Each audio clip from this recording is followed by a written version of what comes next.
Ladies and gentlemen, how are you? Good to see you, everyone here in the chat. It's another episode of Nights with Ping, back again for a Tuesday night. Seems like everything happened today.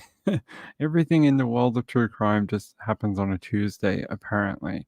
Let me say hello to people in the chat. Danny Mitchell, the chat celebrity. He says this will be a good one. Well, we'll see. Annika's here. Hey, Annika, how are you? I Hate Mornings and Sean, Diane Marie, Marilyn Landis. Marilyn Landis says hi. Hi. Jojo and Sienna. Who else is here? Petunia, Woos. DJ made it, which is surprising because I think he just, you know, floats around the internet like a flying DJ. All right. Who else made it? That's it for tonight? Okay. Nana Lana made it. Hey, Nana Lana. Good to see you. There's a lot to go through tonight. Lux is here too. Yep, another Maria. I don't know if anyone got a chance to watch the Cyber Sleuth Idaho Murders documentary, but it was basically what we expected. It was just, it was like, how can we find all the toxicity in true crime and put it in one documentary, at least for most of it? I don't know what my cat's doing. Rory's playing with the cable. Hold on. Oh no, she's all right. Yeah, it was. Some things were interesting. I thought it was interesting that there was at least some people who had an interest in, not spreading more rumors and things like that. And I thought that was at least an interesting part of the documentary.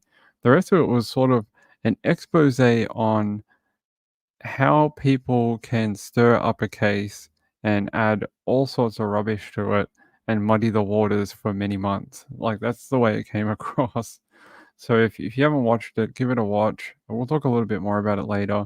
We got a lot of news to go through tonight, but I just finished watching episode 3 about 15 minutes ago, and yeah, it was all right. I mean, I don't know. I don't know what I was expecting. If you're expecting to go in there and have an A to Z documentary about Bryan Kohberger and the Idaho killings, that's not what it's going to be.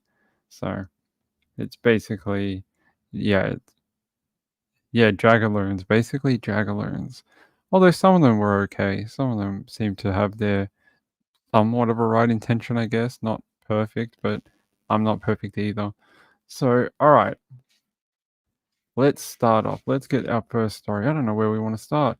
I reckon we'll start with everyone knows about the verdict in the case. We'll do that after this one. Let's do this one. Harmony Montgomery. It's her father is on trial for murder.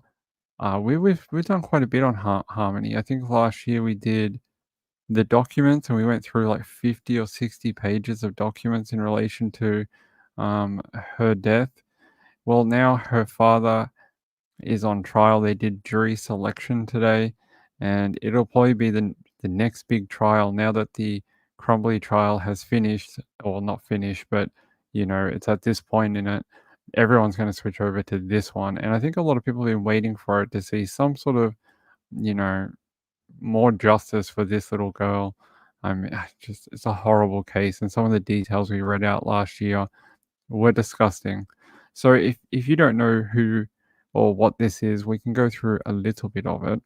It says, it's been 2 years since Adam Montgomery was charged with the murder of his 5-year-old daughter Harmony. Now he is finally headed to trial to face charges in the shocking case that sparked uproar across America over the horrific alleged abuse the little girl suffered and the mounting questions around how she fell through the cracks of the systems meant to protect her. And it says here, Harmony was last seen in the fall of 2019 in Manchester, New Hampshire, but for 2 whole years, nobody reported her missing. At the time of her disappearance, she lived with her father, stepmother, and the couple's 2 children. Harmony's mother, Crystal, had lost custody of her daughter due to substance abuse issues. When authorities finally began searching for the missing child in December 2021, they were 2 years behind the search. Then, just 6 months into the missing person investigation, the little girl's father was arrested. He was later charged with second-degree murder, tampering with witnesses, falsifying evidence, and abuse of a corpse. In an affidavit for his 2022 arrest, authorities said Mr. Montgomery's wife, Kayla, came forward alleging her husband fatally struck Harmony in the head when she had an accident in the car.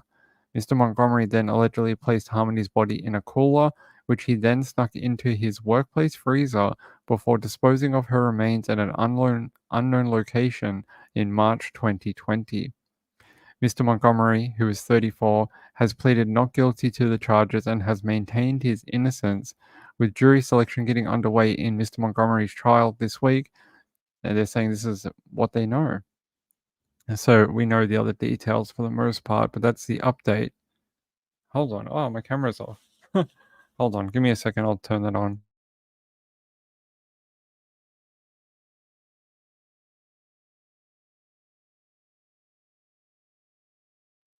We're back. Hey, guys. Hey, good to see you all. Good to see you. Good to see you. What's going on with this microphone? Let's see. Lux says, poor little Harmony. I know the stuff they went through and the stuff they did to her after she was dead or after they heard her. It's like stuff out of a horror movie. It really is. Yes, I got what you meant, Danny. Hey, gambler, are you going to the store? You have to let us know. You have to get a hall pass to go to the store. Yeah, so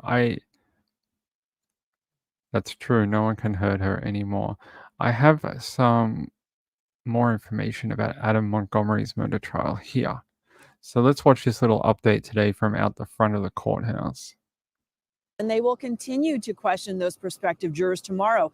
There was a pool of over 100 candidates today. They got that down to 27, and tomorrow they'll get it down even further to find that jury of 12 plus 5 alternates.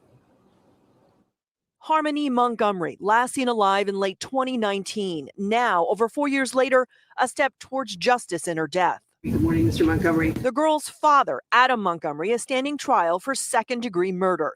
He's accused of hitting the 5-year-old several times. Investigators say the assault was punishment because the young girl urinated in the vehicle they lived in.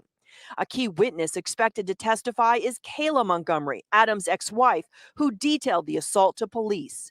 She also laid out how Montgomery allegedly kept the girl's decomposing body in a bag, hid her in a cooler and other places while the couple moved from apartment to apartment.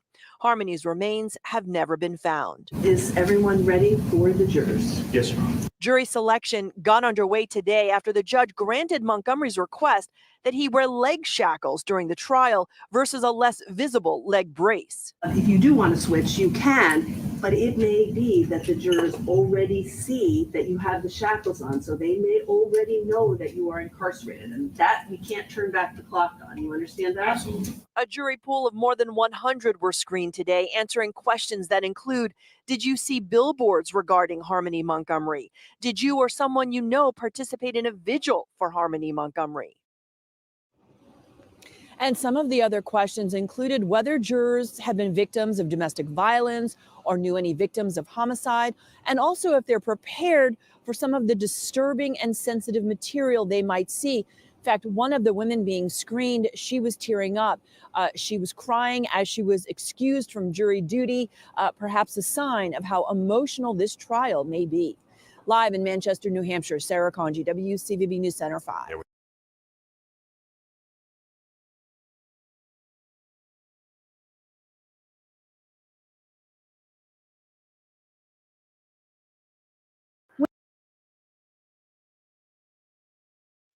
Yeah, definitely it'd be a hard trial to be at. I think for anyone, look at some of the questions they were asking. Have you been a victim of child abuse? They probably asked a bunch of lines of that questioning too. And then, there was even a juror that was in tears. I mean, it'd be a very, very difficult case. And things you're going to hear, like we saw a snippet of it in that document that was released last year, you're going to hear way more. And I think it's going to be way more detailed, forensic, lab technician, that type of, it's going to be really detailed. So if you were not up to it or you had some sort of, um, you know, if it was going to traumatize you to a point where you were unable to get over it, maybe it wouldn't be best to be on the jury. But I hope there are some strong people in the community that are able to do their civic duty and do it properly so that it is a fair trial and they can come to a good conclusion for the trial. The last thing you want is we've seen it recently where there's been like trials and juries that have become tainted and they've had to release them and retrial. And you don't want that. You don't want that. You want a clean trial. Get out of there. Get a sentence. Get out of there and get a sentence. That's what you want. Danny Mitchell says Adam is not going to fare well in prison. Possibly not. Child abuse or child murderers tend to be targeted. It tends to be a thing. Hey, Emily Knob, how are you? Candy Williams, hey, my friend, how are you? Let's see what else we have about this. So it says they had a pool of more than 100 juror candidates in the trial. It was whittled down to 27.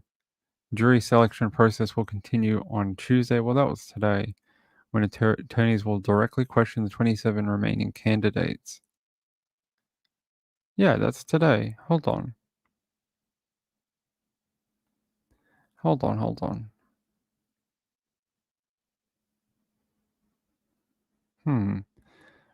It's interesting. That link was from today, so I don't understand. Yeah.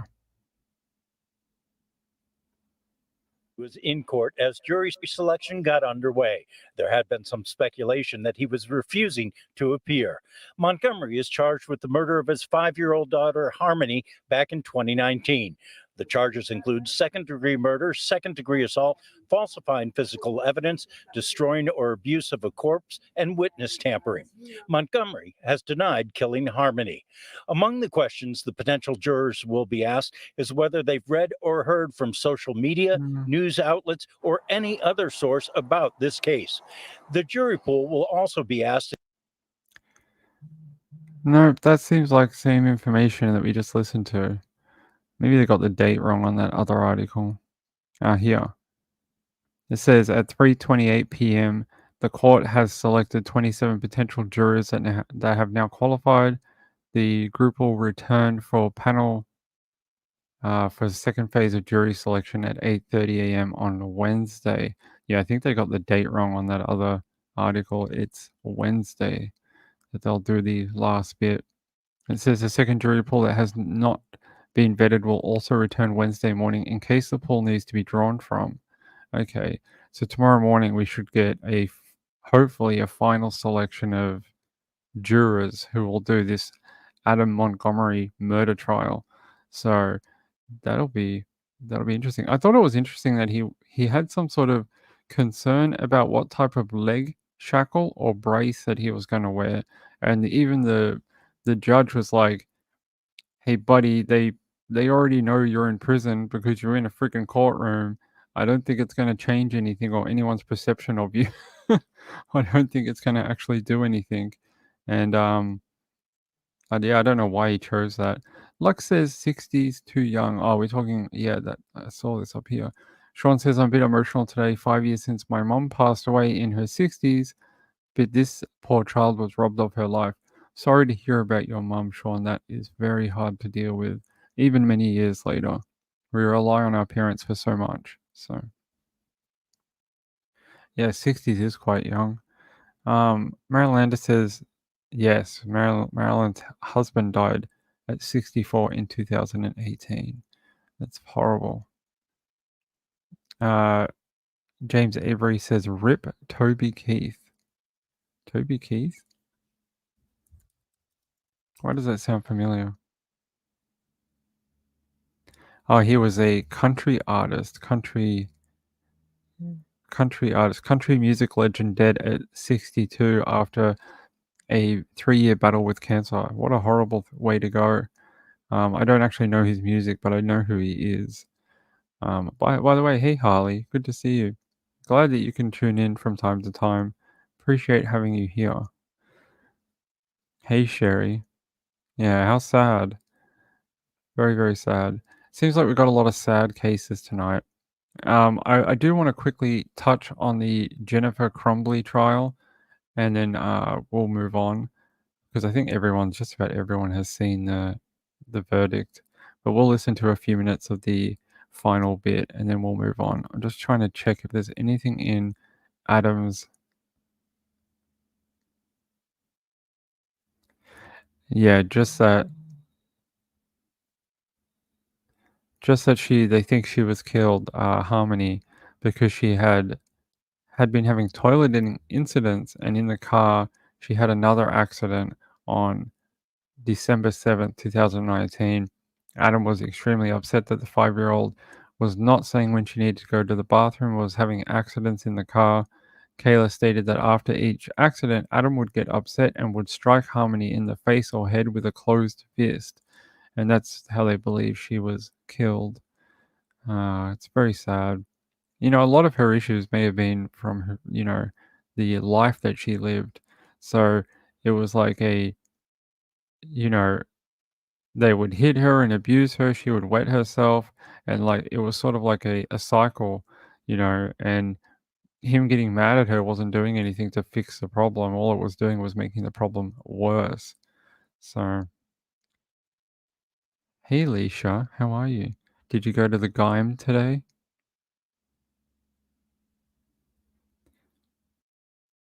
Courtesy of America. All right. All right. Where is this link that I want to show you? Here. All right. We're going to watch a little bit of this. This is from Jennifer Crumbley's trial today. She's been found guilty. So let's listen to the jury.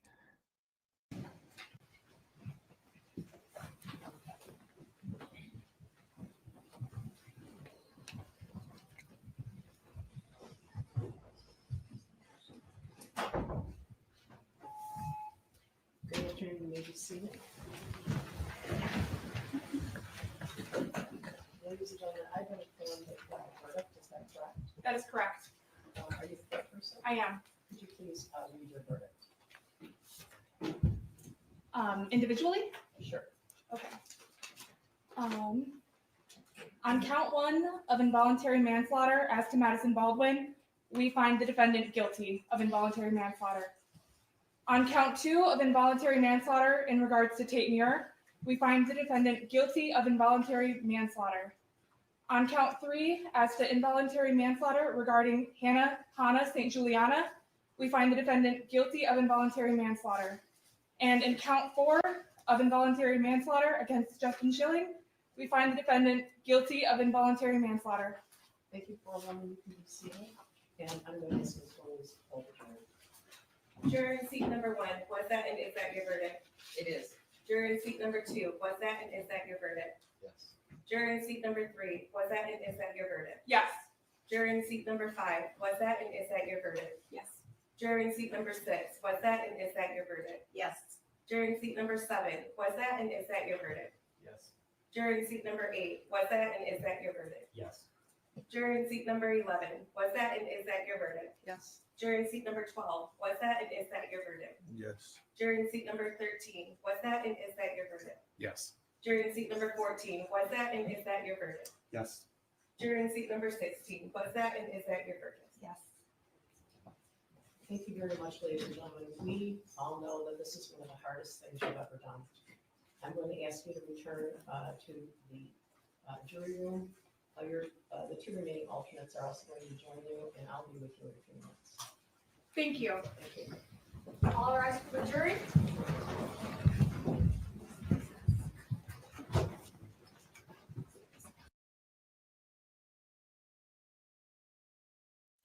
There you go. You hear the verdict. And yeah, I find this quite interesting. I wonder if this will set any type of precedent for any future school shooters. I don't know. I mean, America's so big on their laws and setting precedents that, yeah, we could see that this will actually be in the future if a child was known to its parents to, I don't know, have guns and then bring them to a school and threaten people, or have some sort of similar outlook as this one, and the parents don't act or don't act appropriately, maybe they will. Maybe they will start, charging people. I mean, could be, could be. We'll have to see. We'll have to see. Hopefully, it'll never happen because there'll never be another shooting, but I think we all know that's probably not likely.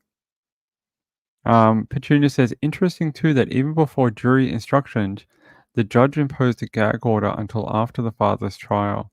Yeah, I think it's got to do with just how bonkers and big this trial is, how long the wait has been too for Harmony. Burnt Popcorn says, I think the judge won't give her anywhere near the maximum, but I was wrong about the verdict. I thought a hung jury.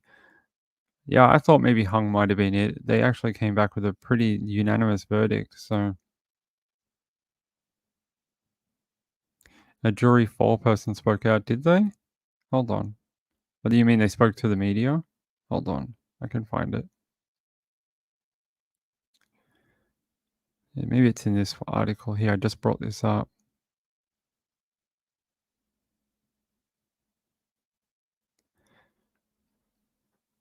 Hold on. Let's see if it's just in here.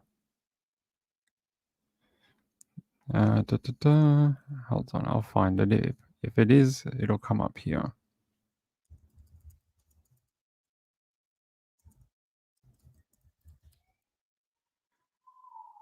Here, I found it. Wasn't an easy decision. How it was deliberating. It was very difficult. It wasn't an easy decision. Lives hung in the balance, and we took that very seriously. And tell us, did you have to convince each other? Is there anything like that where it was going maybe?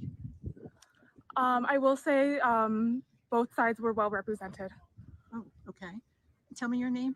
Nope. You don't want to tell your name? That's fine. That's fine. You were the forewoman though? I was the forewoman. Okay. Was there something specific that really stuck that you guys were debating over for that many hours? The thing that really hammered it home is that she was the last adult with the gun. And that's where I'll end my comment. Thank you. So, Okay. so if you had heard from Ethan, would that have changed anything? Thank you. Be nice if the media respected her. I mean, she didn't have to comment at all. And the fact that she did, and then she said, that's where I'm going to end my comment. I mean, I know it's their job, but, you could tell she even looked nervous giving that little bit of information. She looked quite nervous. And I guess she probably didn't want to be, we've seen it in other trials where the first person to speak out ends up becoming like the spokesperson for that particular jury group. And I mean, I know she was a 4-person, but yeah. It says she was a 26-year-old hairstylist and mother, described the convictions as very difficult decision. She says it wasn't an easy decision. Lives hung in the balance, and we took that very seriously. She says, I will say both sides were well represented. She stressed the thing that really hammered it home is that she was the last adult with the gun. That's very interesting. Yeah, here it says here, though the jury forewoman did not elaborate, her comments about what hammered it home for the jury echoes what Oakland County prosecutor Karen McDonald stressed to the jury at the end of her closing arguments. She urged the jury to remember the video of the Oxford shooter firing at a target at a shooting range just days before the massacre. He was with his mum. She reminded jurors of the video they saw of Ethan Crumbley at the gun range training. And it says here in quotes, we actually saw the last day he was practicing to kill 4 of his classmates. And there was only one person with him, ladies and gentlemen. Her name was Jennifer Crumbley. So there you go. That's what slid the balance in the jury room apparently. And I guess it was the parents, approval almost, or I mean, I know responsible gun handling is a thing, but you know, I guess they just didn't do the right thing when they were supposed to. Adam's Family Wednesday, yeah. It is interesting. That's what tipped them over the edge, though. The fact that she was the last adult with the gun. Yeah. So we'll see. We'll see if there's another, God forbid, that if there's another situation like this, we'll see if they bring this particular case up as some sort of pre-trial precedent, or we'll find out. All right.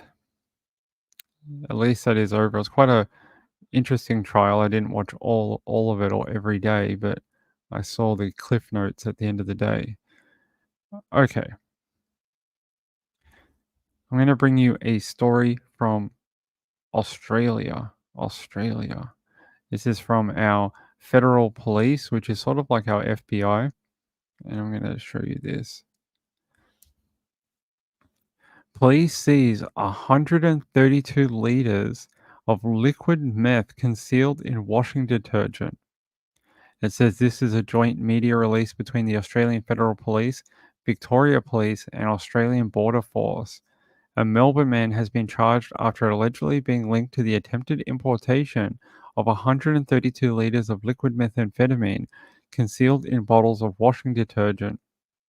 The British national, 28, will face the Melbourne's Magistrate Court today, actually yesterday, Tuesday, charged with the attempted possession and trafficking of a commercial quantity of methamphetamine. A joint AFP and Victorian Police Major Drug Squad investigation began in January 2024 after Australian Border Force members detected anomalies in a consignment of pallets containing bottles labelled as ultra concentrate detergent. Forensic testing on the consignment allegedly established that 21 of the 319 bottles contained liquid methamphetamine. The total volume of the methamphetamine was determined to be 132 liters, which has an estimated street value of $30 million. Further forensic examination is ongoing to determine the purity of the seized drugs. Police seized the bottles allegedly containing the illicit drugs and allowed the rest of the shipment to continue for delivery to a storage facility in Melbourne's southeast. It is alleged that during the execution of search warrants in the suburbs of Brighton, Bentley East, and Dandenong, phones, electronic devices, and a small quantity of MDMA and methamphetamine were seized. The man was subsequently arrested and charged with attempting to possess a commercial quantity of a border-controlled drug, namely methamphetamine, contrary to Section 307.5 of the Criminal Code 1995, and trafficking a commercial quantity of methamphetamine, contrary to Section 71AA of the Drugs, Poisons, and Controlled Substances Act 1981. It's a Victorian act, that one. The offences carry a potential maximum penalty of life imprisonment. AFP Detective Acting Superintendent Rick Briggs said methamphetamine was an extremely addictive illicit drug and caused immense psychological, financial, and social harm to users and those around them. He said criminals have little regard for how these harmful drugs impact people, their families, and the community. The significant seizure demonstrates the importance of collaborative efforts between the AFP and our law enforcement partners to disrupt attempts by organized crime to import illicit drugs. Wow. They're saying they got some intelligence and they inspected the sea container and they found the dangerous amount of drugs before it entered the Victorian community. That's 132 liters. And it's $30 million worth. That might be one of the biggest seizures of drugs down here in a long time. It's probably not a lot for anyone else, but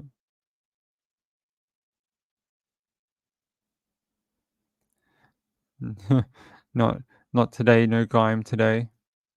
Yes, it's a lot. It's interesting some of the methods they're trying to use. 132 liters. Anyway, I thought that was interesting. People often ask me what the drug scene or like how police do it down here, and it's very similar to the US.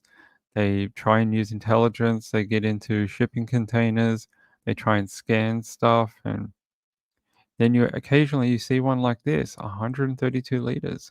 Let me see if I can find a video of the alleged dude.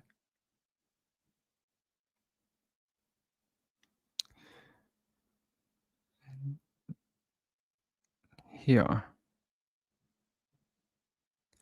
No video on this one, but here is one of the properties that the police raided and took someone into custody. That looks like Dandenong. That looks like near the station in Dandenong, actually. Yeah, abnormalities in pallets containing ultra concentrate detergent. It was definitely ultra concentrate, definitely, with that much meth in it. Clean all your plates in about 10 minutes. It says here, while criminal syndicates are relentless in their attempts to import the drug, we are even more determined to stop them. Okay, hopefully they got this one at least. It's interesting that this person is a 28-year-old British man was charged with the possession and trafficking of a commercial quantity of methamphetamine. That's not normal. We don't normally see British citizens trying to do importation. Pretty rare.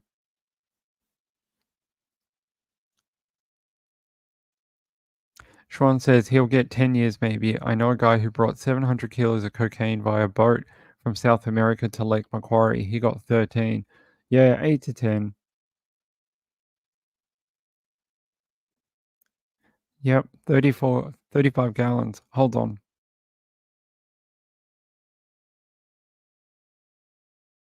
Every time I turn on the air conditioner, right above me, right there, it always makes me croaky. Hey, Shad, how are you going, buddy? Good to see you. Yeah, I didn't know that either. 35 gallons, that's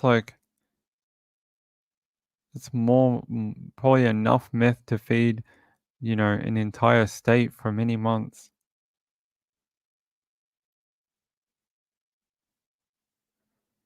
So in Australia, pseudoephedrine is extremely hard to get. It's very tightly controlled. It's because of this issue, because of the meth issue. You can't even get pseudoephedrine if you got the flu. It's so hard to get. You have to go down the chemist. You have to talk to the stupid person behind the counter. You have to explain why you want it. You have to tell them like how long you've been sick for, and then they decide whether you actually need it or not whether you feel like you need it. They'll decide. If your symptoms aren't hard enough, they'll just be like, no, let's try this product from the counter. And then you have to give your ID. Then they put you on a central database. And if you try and go get more within a certain time frame, you'll have a visit from the police at your door. So it is really, really tight over here. It does. It's mostly imported though. I mean, they do manufacture locally, but they import the precursor into Australia. Yeah, that's pretty common, especially people who work in either marine or aircraft security, because they often get paid off by syndicates importing drugs. So I know, I heard that was a thing in America that it changed a few years ago where you guys have to give ID now and have to do that. But I know back in about 10 years ago, you could have just walked into any Target and bought as many boxes as you wanted. But I know that you have been tackling the pseudoephedrine problem as well. But it's very strict here, and it's been like that for about 20 years. So Jojo says, took it last week over the counter here. Yeah, it's not over the counter here. They give you this fake one. There's a fake one they do. It's called PH or something. And it doesn't work. I've tried it. It doesn't work for me when I have the flu. It doesn't do anything. I hate morning says we have to show ID here too. The difference with America and Australia is we don't have a border that we can funnel things through.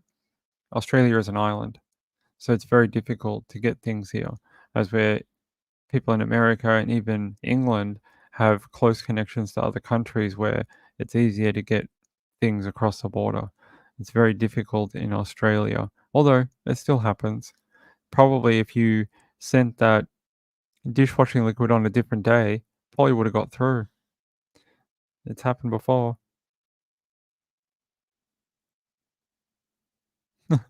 Sean says, I'm still baffled with bar salts being a drug of choice.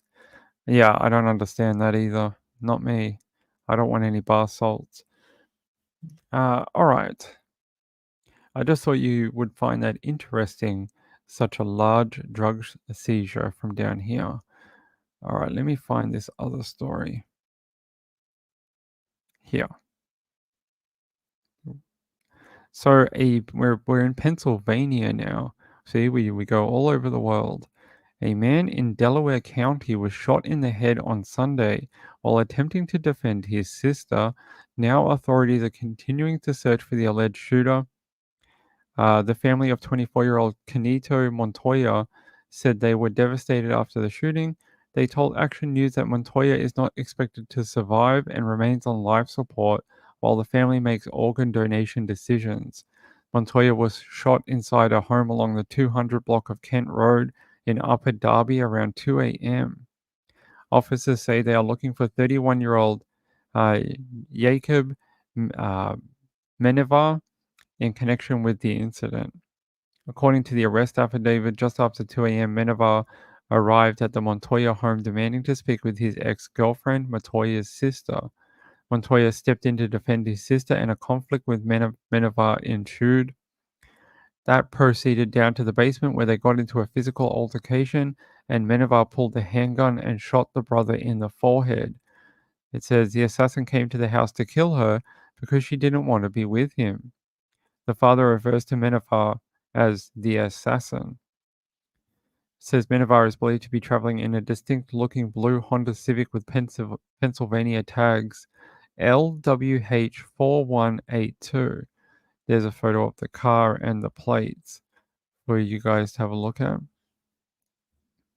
That is a very,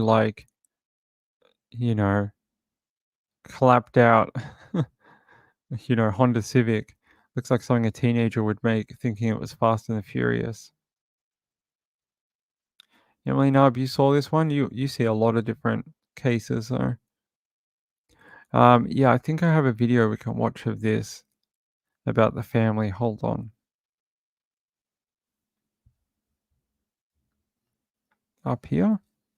They are asking everyone to be on the lookout for an armed and dangerous fugitive who shot a man in the head.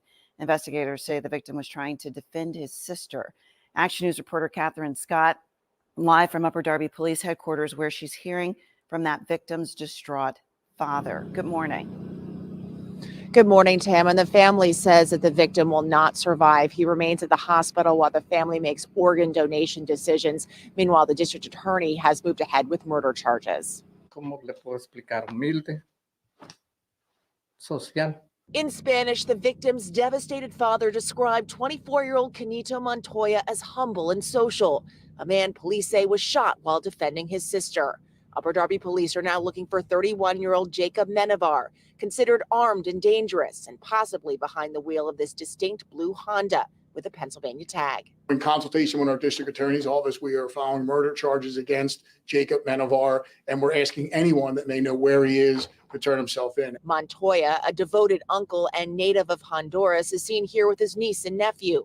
Montoya is the brother of Menevar's ex-girlfriend. Supuestamente el asesino venía a matarla. Calling Menevar an assassin, the victim's father said his daughter's ex came to kill her. According to police, Menevar arrived at their Upper Darby home on Kent Road early Sunday morning. Menevar wanted to speak to his ex-girlfriend. An argument ensued, and her brother stepped in. That proceeded down to the basement where they got to a physical altercation and where Menevar pulled out a handgun and shot the brother in the forehead one time. Montoya was rushed to Penn Presbyterian Hospital, where he was placed on life support. Si un familiar de él lo tiene escondido. The Montoya family is asking if Menevar's family is hiding him to turn him in. And for another look at that license plate and that distinctive vehicle, just visit us on our website at 6abc.com. We're live in Upper Darby. Catherine Scott, Channel 6 Action News, Matt. Hopefully people have eyes out there.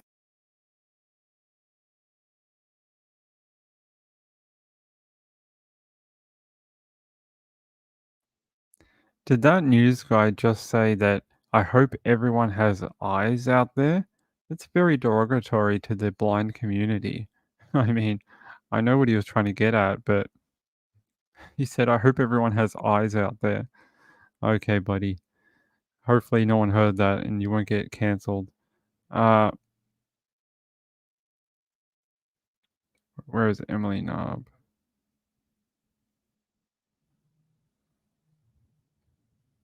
I can't see it, but yes. Emily says I probably watch way too much crime.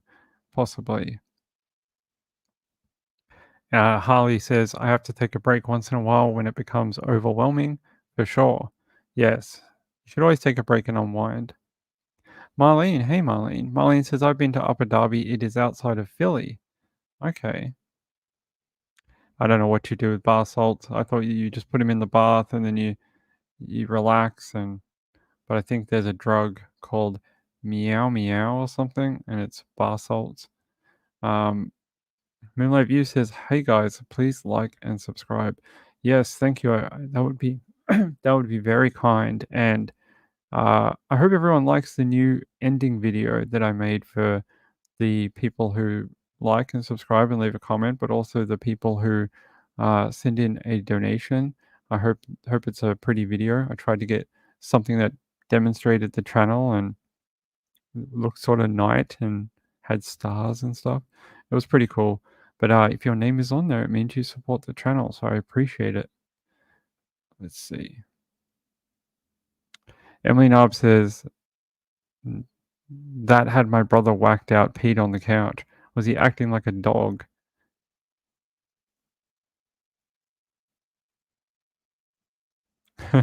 Harley says, I'll stick to my herbs.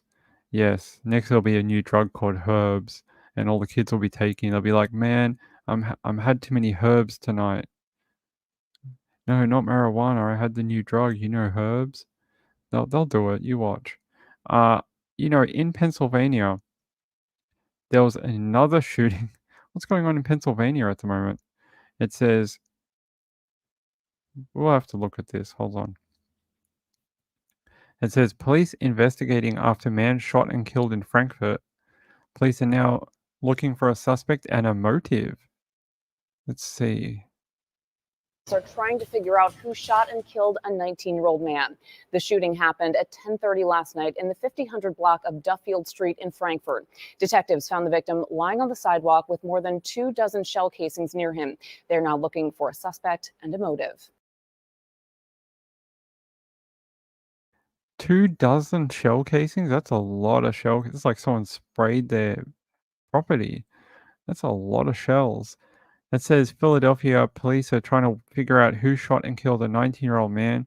Shooting happened at 10:30 p.m. Saturday in the 5000 block of Duffield Street in Frankfurt. Detectives found the victim on the sidewalk with more than 24 shell casings near him. They are now looking for a suspect and a motive. Yeah, that's all it says. There is no other information. That is bizarre. Is this in relation to it? Let's have a look. Overnight, Philadelphia. No, this is a different one. We just keep touching links and it's like, here's a shooting and a shooting and a shooting and a shooting. This is a different one. Oh my God, Pennsylvania. People in Philadelphia and Pennsylvania are having a hard time. What's this one? Police are investigating a homicide in the southwest section of the city. This was the scene just after midnight on the 6500 block of Grays Avenue. Officers say they found a man who had been shot. He later died at the hospital. There's no word on the motive or suspects. What is going on? I just meant to tell you the first one, not these two. Hey, Hoosier Girl, how are you? Yeah, that is a lot of shootings in just a few days. I know they're not in the same area, but geez. Yeah, we read about this last week. Son charged after father found beheaded inside Buck County home. That we spoke about that one last week. All right. I saw this on the sidebar and I thought, we have to look at this. I didn't hear about this one. It says 3 suspects captured in New York for ambush and murder of father in Norristown, Pennsylvania. Suspects were wanted for the killing of 35-year-old William Carter. Hold on. It says 3 of the... Why did that not pause? 3 of the 4 suspects wanted for a murder earlier this month in Norristown, Pennsylvania were captured in New York on Wednesday night. The U.S. Marshal Service Philadelphia announced that 18-year-old Damon Brantley, 29-year-old Daquan Allen, and 28-year-old Jerry Butler were taken into custody around 8 p.m. in Endicott, New York. There you go, captured. The Marshal Service does not mess around, right?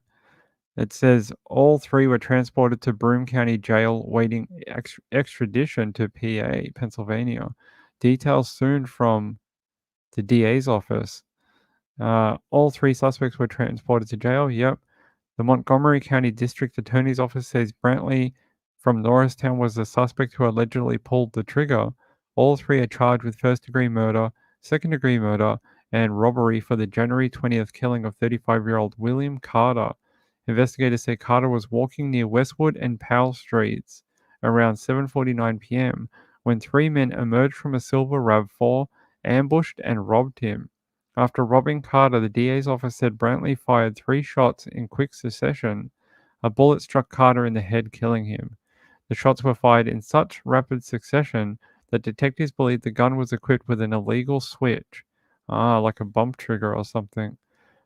The DA's office describes the switch as a device that allows a semi-automatic firearm to become fully automatic. Yeah, I've seen these in Texas. In Texas, they're quite common. You can alter the gun and it has like a very quick trigger. It says Brantley had been allegedly in possession of the RAV4 since the vehicle was stolen on December 21st in Cheltenham. Hey, you guys have a Cheltenham too? The vehicle was later found torched just hours after the murder. There you go. There's a photo of the torched vehicle. It says additionally, Brantley was seen wearing the same clothing earlier in the day in Norristown High School at a Norristown High School basketball game, where authorities say he also spoke with a school resource officer. Evidence connecting Brantley to the crime was also located at his girlfriend's apartment. Police are expected to provide more updates on the case in the near future. Says the family are relieved after suspect in William Carter killing captured. I'm glad they got him quick. There's a photo of the victim, 35-year-old William Wallace Carter. You would think, being that this was such a violent crime, it's an ambush killing, they didn't know each other, this would have been all over the news, and I'd never heard of it until I clicked on this link.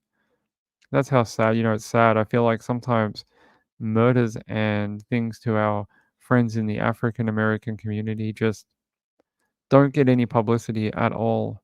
Like this is huge. Like they're looking for 3 people, 3 murder suspects, and this could have been a whole thing. TikTokers and people talking about it. Didn't hear anything about it. Let's listen to this. The manhunt has ended. For the latest developments. From Montgomery County, the manhunt has ended for 3 violent suspects accused of robbing and killing a man in Norristown earlier this month. The trio has been captured in upstate New York by U.S. Marshals. Action News reporter Brianna Smith is live from Norristown with the full story. And Brianna, you also talked to family members of the victim this evening. That's right, Rick. We talked to some of William Carter's family members as they created the candlelit memorial behind me on Westwood Street, and they just wish he was still alive. As for those 3 suspects, they're currently being held in the Broome County Jail, awaiting extradition back here to Pennsylvania. It took a real big piece away from the family. We are hurting right now. This was senseless. A memorial for 35-year-old William Carter is growing on Westwood Street in Norristown, made up of memories, candles, and balloons. I love my brother. I love my family. Police say on that same street on January 20th, surveillance video captured 3 suspects run from a Toyota RAV4 towards Carter, rob him, and then shoot him to death. The Montgomery County DA's office identified 3 of the 4 suspects wanted for the robbery and murder of Carter on Wednesday afternoon, and they were captured by the evening. The U.S. Marshal Service in Philadelphia says at 8 p.m., 18-year-old Damon Brantley Jr., 29-year-old Daquan Allen, and 28-year-old Jerry Butler were taken into custody on the 1100 block of Monroe Avenue in Endicott, New York. They're charged with first-degree murder, second-degree murder, and robbery. Carter's family says he'll be missed. He was a great man. He worked every day, always smiling. He just had a new daughter, and that was like the joy of his life. You know what I mean? So he'd get up and go to work and rush home to that baby girl. It was all about his kids. He has a son. Detectives say Brantley shot Carter 3 times, once in the head, killing him. Detectives say the gunshots were fired so fast, they believe the firearm was equipped with an illegal switch, which is a device that allows a semi-automatic firearm to become fully automatic and had an extended magazine. Carter's loved ones say it's vital to get the weapons and suspects off the street. It's not going to bring him back. He's supposed to be here with me right now. But the good thing is, you know, the family, they want their justice. So I guess they're about to get it. And the DA's office says the Toyota that the suspects used was stolen and then found torched after the murder. They say there's also other evidence that links the suspects to the crimes. And we should hear more from the DA's office and law enforcement soon. So stay with 6 ABC for the latest developments. Live in Norristown, Brianna Smith, Channel 6 Action News. Rick? Tulum Airport starting in March of 2024. Right now.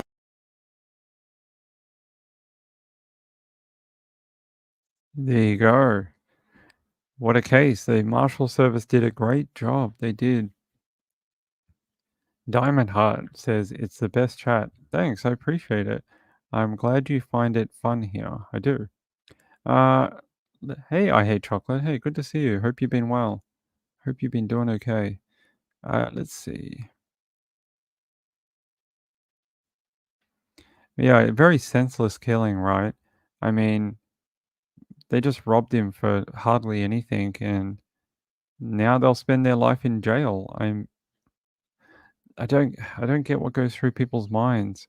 Let's shoot this dude and let's go on the run to New York just so the DA and the Marshal Service can track us down and put us in the news and bring us back to our state for murder trial. I mean, I don't get it. I mean, I guess because I wouldn't do that. Yeah, but they've been charged. Did they say there was actually 4 people? Is that what I heard in that video? And they found 3. So are they still looking for a 4th person?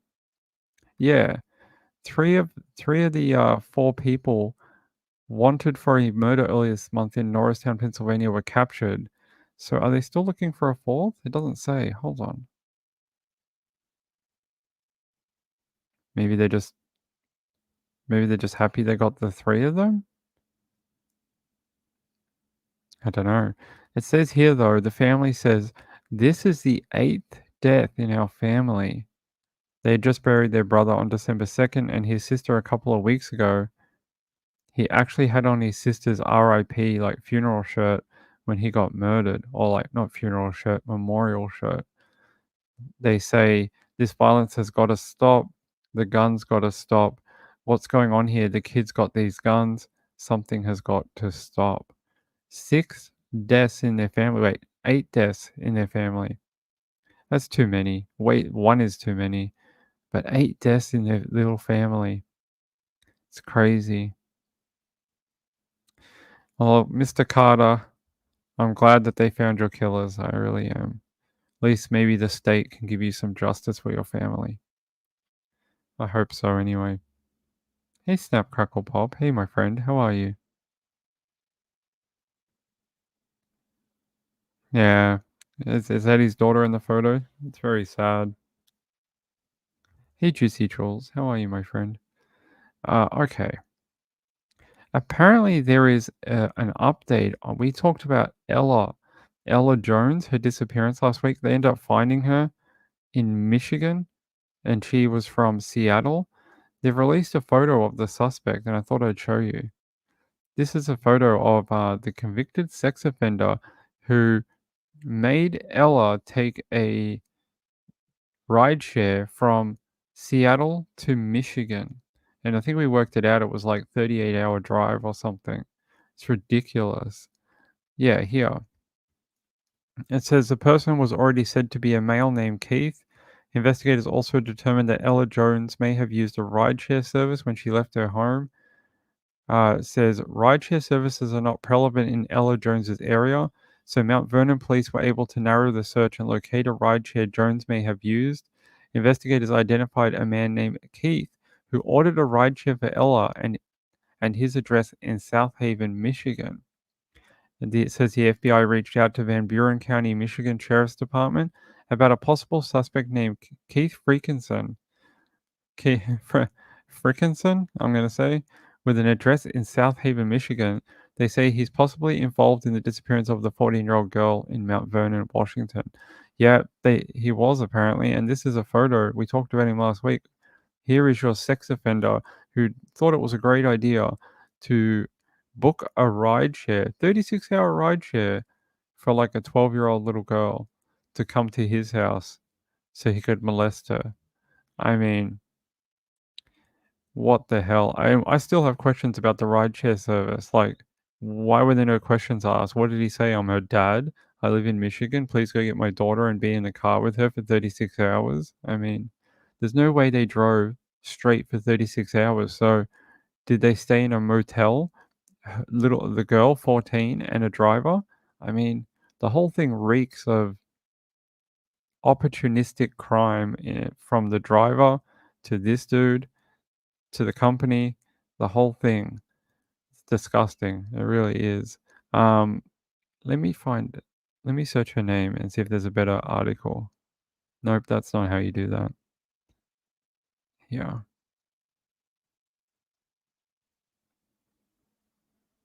Maybe this one? It says, Ella Jones was found in the company of a sex offender 2,000 miles from home. Yeah, thousands of miles from home she went. The sex offender ordered her a trip across state lines. I don't understand how that happens.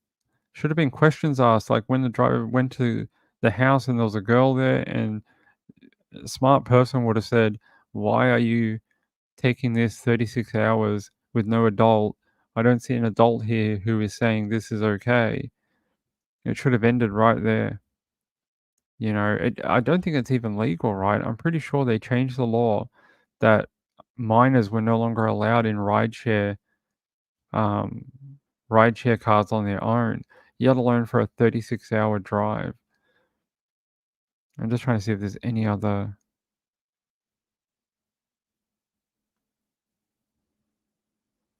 So based on the totality of evidence collected and the potential that the juvenile had traveled multiple states, it supported probable cause for kidnapping second degree. The report further confirmed the charges aired in Michigan, with operatives now working on coordinating the series of crimes. Mount Vernon police confirmed the investigation is continuing as they gather more evidence. That's interesting.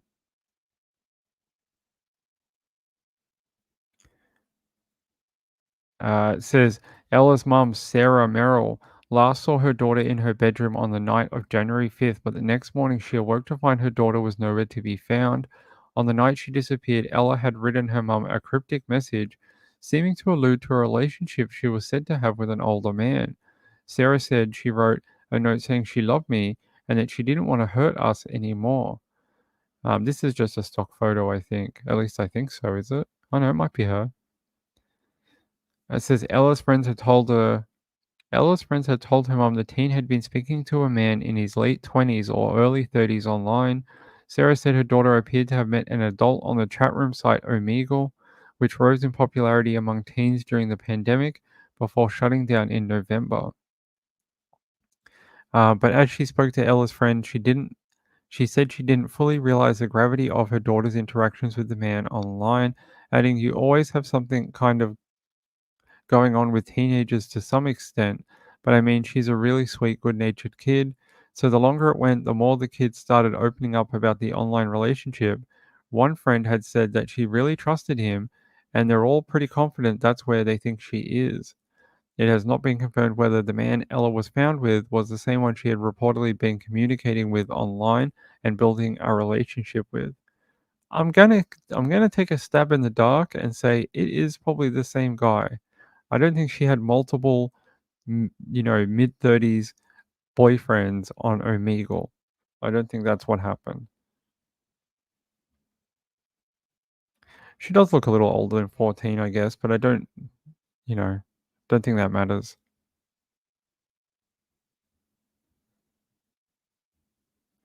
Just trying to catch up on the chat. Who got a muscle cramp? You did? They're so painful. Super painful. All right. So that's really the only update, is that there was a photo of the guy, Keith. That was the big update. That you can look at the creep and be like, you are a creep, sir. All right. Let me close some links and then I'll get you your next story. Yeah, I don't know. I know some people were asking me about the image I put up on Twitter about Bill Belichick and Rex Heuermann, and I'll show you what that is about, actually. Hold on. Let me see if I can find it.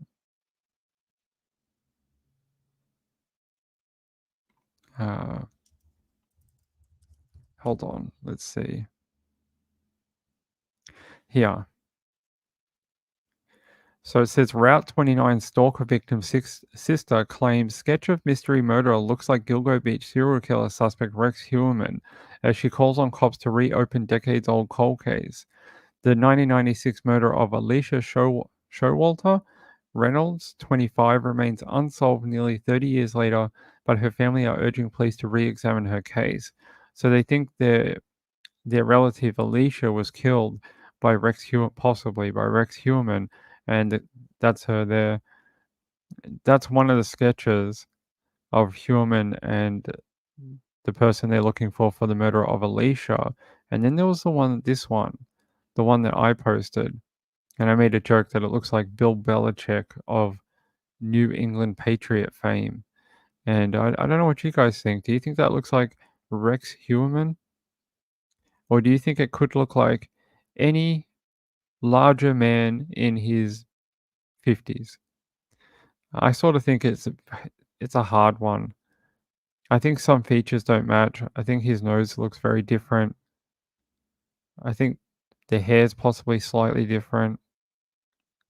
Jawline's different. It's hard to know. Same with this one. The nose is not the same. I mean, I know they're just composite images and not everything is perfect, but I don't know.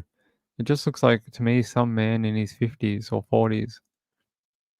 It's hard to tell, but this is a photo of Alicia. There's a really creepy story about what happened to her. I'm going to try find a bit more about how she died. Hold on.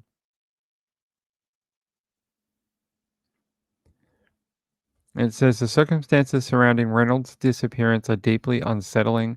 She was on a 150-mile journey to go shopping with her mother, Sadie, and had planned to meet her around 10:30 a.m. When Alicia did not arrive, Sadie waited at the mall thinking bad weather or unforeseen circumstances had delayed her daughter. Later that day at 6 p.m., Alicia's car was found abandoned along the shoulder of Route 29 near Culpeper, Virginia, with a white paper napkin placed under the windshield wiper, a signal commonly used to indicate there's an issue with the vehicle. It was later discovered there was nothing wrong with the car. 3 witnesses also came forward to tell police that Alicia had been spotted speaking with a clean-cut white male who had been driving a dark-colored pickup truck. Alicia's body was not found for another 2 months. Her body had been dumped in the woods 15 miles east of Culpeper. The investigation by Virginia State Police into Alicia's death remains active and ongoing, with the family still waiting for answers in her disappearance and murder some 27 years later. The reason why they think it could be him is Heuermann's mum lives close by. He lives, I think, 20 miles away from this location. So Harley says, I don't see no match. Well, the forehead, maybe. Yep, another Maria says content idea. Bad police sketches. I remember a basic one that looked like the accused. Wasn't there one that was like a stick figure? And they're like, that's the guy. I remember that one.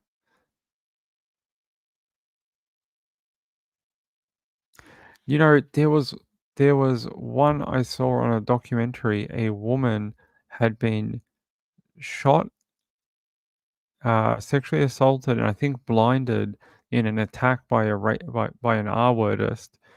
And she was able to sit down with a sketch artist and get the image perfect. They got it so close that when they arrested the guy, it was like a spitting image. Like it was so well done. It was a really good artist that did that one. I can't remember which crime that was, but she was in a hospital bed and they actually did it from the hospital bed because they were really concerned about the perpetrator hurting more women. It was really well done.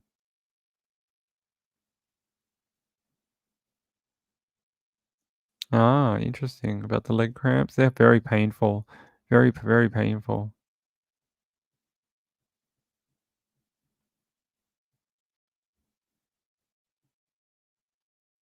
I was like, what is that noise? And it's the cat. She's trying to like sleep in a box. She's a weird cat. Yeah, so if you're wondering about that tweet the other day, that was the story about it, and this is the relation to Rex Heuermann. So I don't know what you guys think. I don't know if it could be him.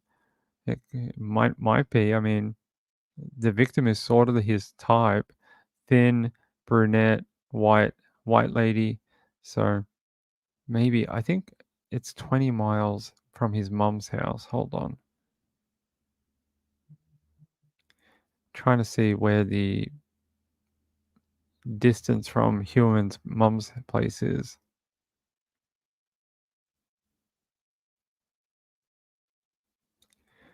It doesn't say in this one.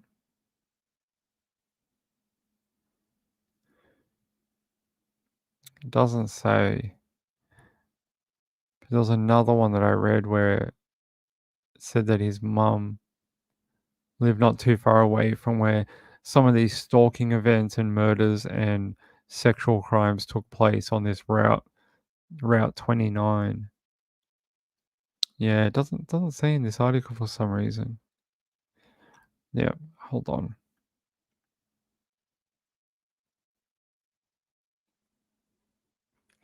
Yeah, I can't find it on this particular one. No, let's not do that. Let's see. Route 29 stalker.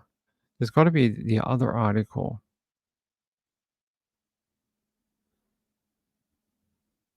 There's actually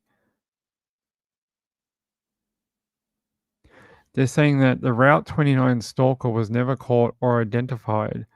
After 20 years, police investigators are still unsure whether the Route 29 stalker was Richard Mark Evonitz, the serial killer active in the area around the same time. So it could have been a serial killer that was active in the area. So then you would have to say, is it more likely it's a known serial killer? And I'll show you his photo. Here's a photo of him. Is it a known serial killer? Or is it Rex Heuermann from Massapequa in Long Island, who is also now a newly identified serial killer? So did you have two serial killers operating in the same area at the same time?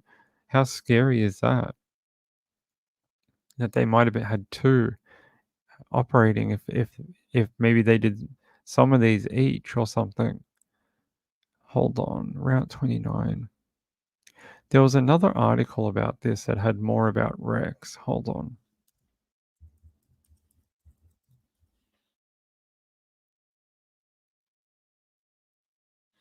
Here, it's this one. No, that doesn't help us.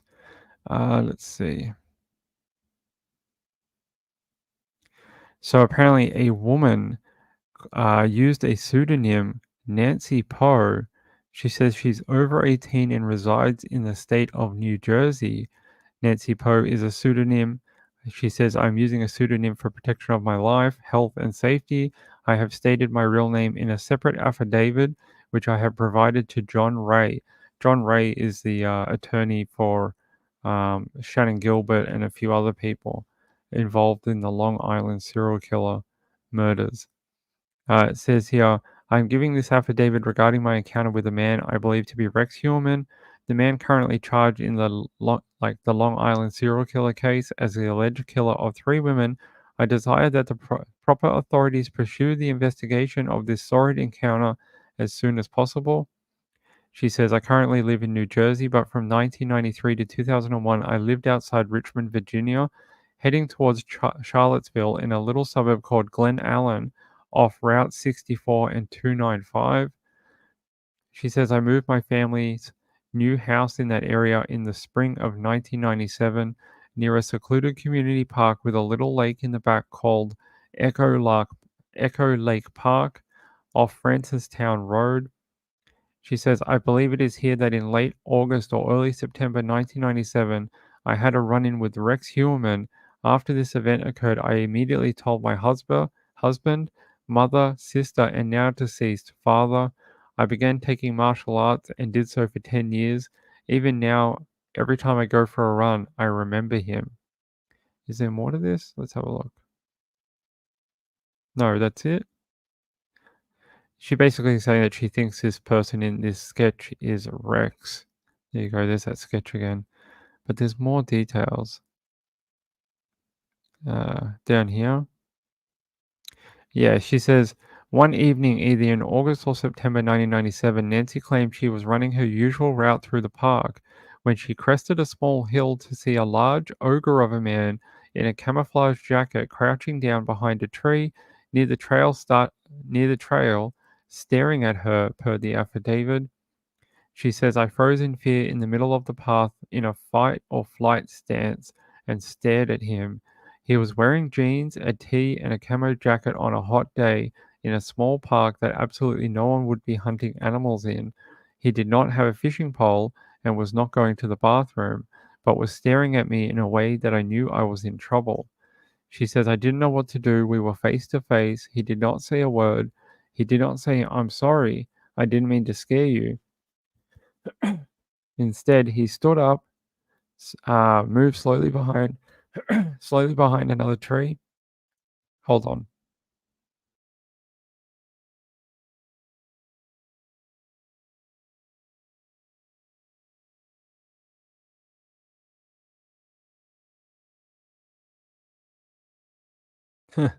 There we go. Sorry about that. This bloody aircon. And yeah, she said he stood up and moved slowly behind another tree next to him and closer to me. All kinds of thoughts went through my head, but one was, don't forget that face. And if I don't get out of here now, he is getting ready to grab me.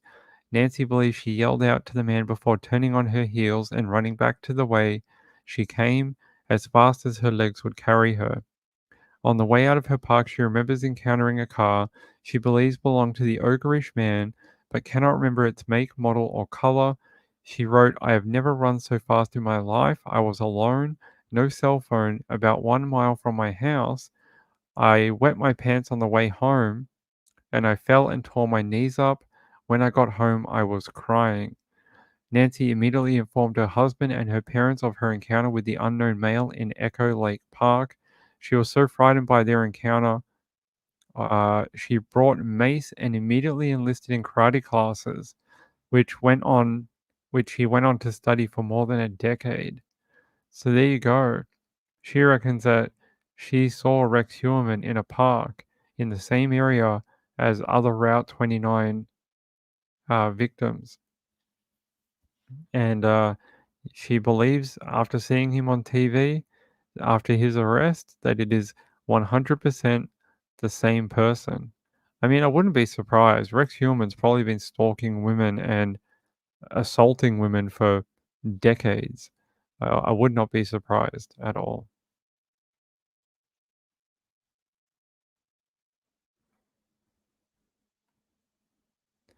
Yeah, she must be very scared. I mean, at the time, but even now, maybe not knowing if it was, you know, if it's him or not, you know. He was a creep, yes. Very lucky. I mean, maybe that's how he started out. Maybe he started out his crimes by being a sort of traditional stalker or peeping Tom, you know, sexual assaultist, or, you know, they grab women and touch them and then release them type thing. And then he progressed to getting to call girls and murders and things like that. He had to start from somewhere. He had to start from some lower crime. He didn't just wake up one day and go, "Oh, I'm just going to go murder some prostitutes today. It's a great day to go murder some, you know, sex workers. Let me book a couple and get my murdering kit." I don't think that's how it happened. I don't think he just decided, "Today's the day I'm going to start murdering women." Jojo says, "When that happens, I yell, 'Big George, you never wait for me. I have short legs, jerk.'" That's so funny. They must run a mile. Yes. Must have been a big tree. It must have been, considering he's what, 6'6" and 240 pounds or something? How tall is he? Yeah, 6'6" and 240, right? Hold on. Rex Human. Height.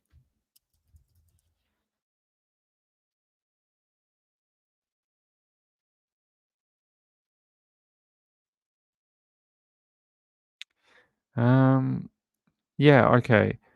6'6" and 270 pounds. Okay, so he's a bit bigger than I thought. Actually, I see a few different quotes here for his different heights. Some people say 6'6", 270. Some people say 6'4" and 250. It's hard. I don't know. Him going to jail, wouldn't he have been measured going into jail? Don't they take your weight, your height, fingerprints, blah, blah, blah? Okay, it says in a few other ones that he's 6'4", 1.93 meters. Okay. And they say he's 180 pounds. I don't think so. No way. Hey, Diamond Heart. Good night, my friend. It's good to see you. See you later. Have a great sleep. 270? What's that in kilos? Hold on. 122.5 kilos is 270 pounds. He's a big guy.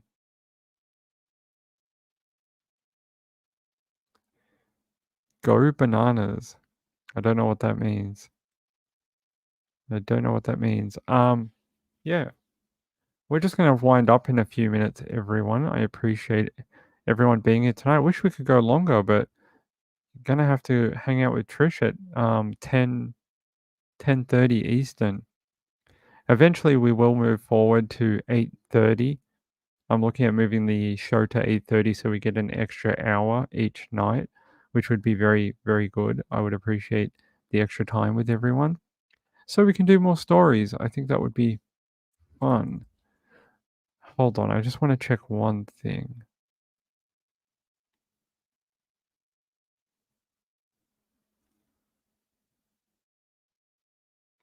I don't know why it brought up that story. It brought up a really old case when I typed in a link. It was a bit weird. Oh no. What? Hey guys, breaking news. Hey, am I that guy? That woman that went missing yesterday, Samantha Murphy. Item found in search for Ballarat East mother of three as Victoria Police declare a crime scene. Item of interest found in Ballarat search. Samantha Murphy was last seen 7 a.m. Sunday when she went for a walk or a jog. They had been searching for her for a couple of days now with the SES. Oh, no. It says here, about 12:30 p.m., a search crew found a possible piece of evidence just off a walking trail at Wukarunga, Wu Karang National Regional Park. Victorian police declared a crime scene and ushered locals off the track. Detectives were seen looking very closely at a plastic tree guard before ejecting all reporters from the area. Look at that. Crime scene service too. That's not a good thing. That's not good. Is that a detective? It is. Oh, no. So this is where she lives, and this is where they've found the evidence. She goes running through this area for exercise and relaxation, and she didn't come back after going for her normal run. It says it's not immediately clear what the item of interest was. The mother of three vanished without a trace after going for a run in a state forest at 7 a.m. on Sunday. Some locals have expressed fear that her running path may have taken her past several hard-to-see mine shafts, but it doesn't seem like that. There's a photo of her. Hold on.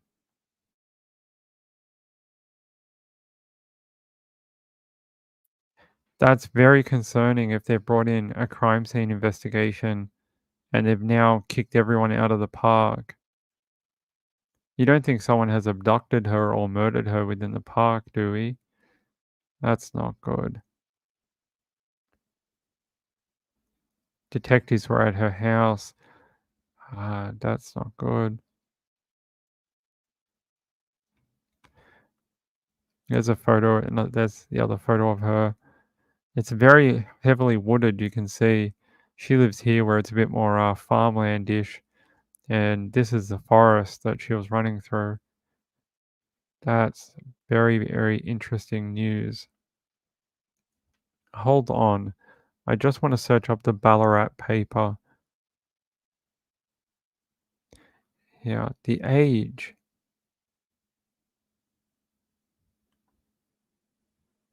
Let's go to the BBC.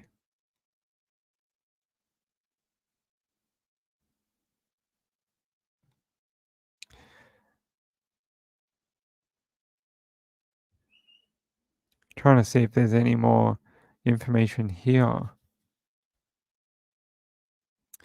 No, this is not what I'm looking for. I want more information on the item they have found.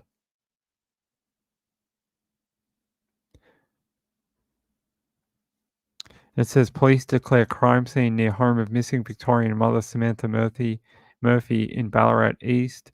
Police have cordoned off an area just 500 meters from the 51-year-old's home. A crime scene has been established in bushland just 500 meters from the home of missing Victorian mother after items were found. Samantha Murphy was last seen leaving her home on Eureka Street, Ballarat East for a planned 20-kilometer run near the Canadian State Forest about 7 a.m. on Sunday and has not been seen since. 500 meters from her home, yet they've been searching for her for 4 days.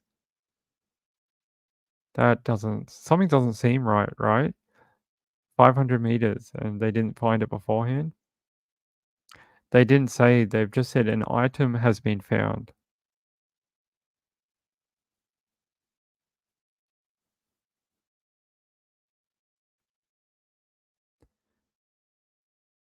Wu says, was thinking about that this morning. Look at the husband more, I think, maybe.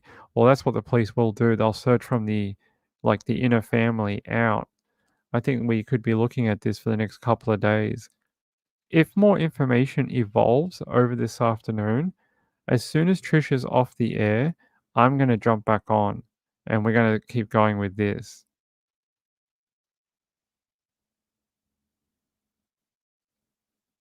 I'm not sure.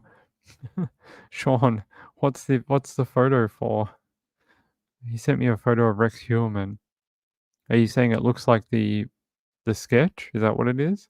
But yes, after Trish is done, I'm going to come back on if there's more information about this missing woman. because I want to cover it live. I don't want to wait till tomorrow for it.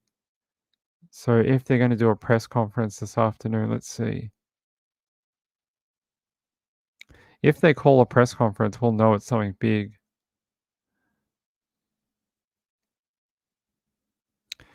But detectives were seen looking very closely at a plastic tree guard before ejecting all reporters from the area. Police declared a crime scene and ushered locals off the track. A tree guard. What could they have found near a tree guard? An item of her clothing, her mobile phone or something, or a knife? I don't know.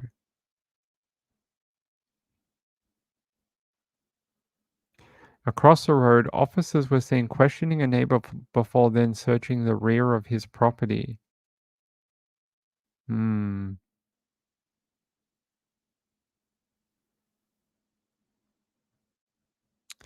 It doesn't say anything else, so I'm just trying to see if we're getting a press conference this afternoon or not. Let me put her name into Twitter. And I'll see if we get a press conference.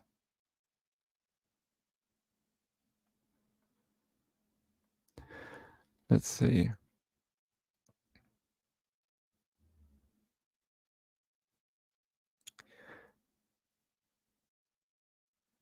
No, I don't think so. Here. I just saw this coming from a reporter at Crime Stoppers Victoria, but also the senior reporter for 9 News Sunshine Coast and Ballarat, reporter for ABC News Ballarat. It says, police have located some items during their search for missing Ballarat East woman Samantha Murphy. These items will be assessed to determine if they are relevant to the investigation. The search for Samantha continues with the assistance of Police Search and Rescue, Uniform Police K9 Unit, Mounted Branch, SES, and CFA. That was about half an hour ago. But no news of a... I can show you this. This is a community notice board asking, have you seen Samantha Murphy? These are the maps of where she might have been. Like, you could go there and have a look, and they're asking if, yeah, you could go have a look or something like that. This is like a mounting point type thing. Yeah, maybe it could be closed.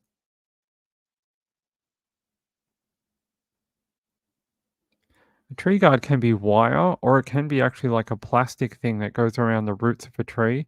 It's to protect the tree from like certain things, whippersnippering and brush cutting and stuff like that. Other things, animals. Does she have children? I think they said she's a mom. Yeah. Police are investigating the disappearance of missing mom Samantha Murphy. Miss Murphy is 51. It doesn't say how many children she has, but she is a mom. That's what it says in the article. There you go. I'm gonna have to let you go, but yeah, give me 2 seconds.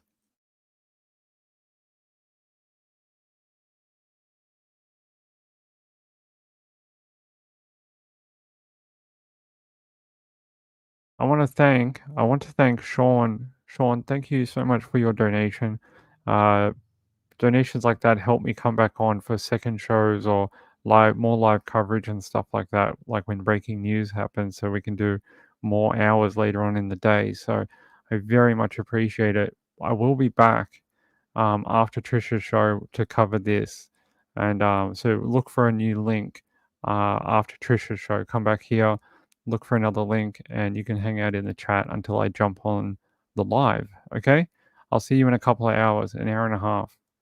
Love you all. See you later.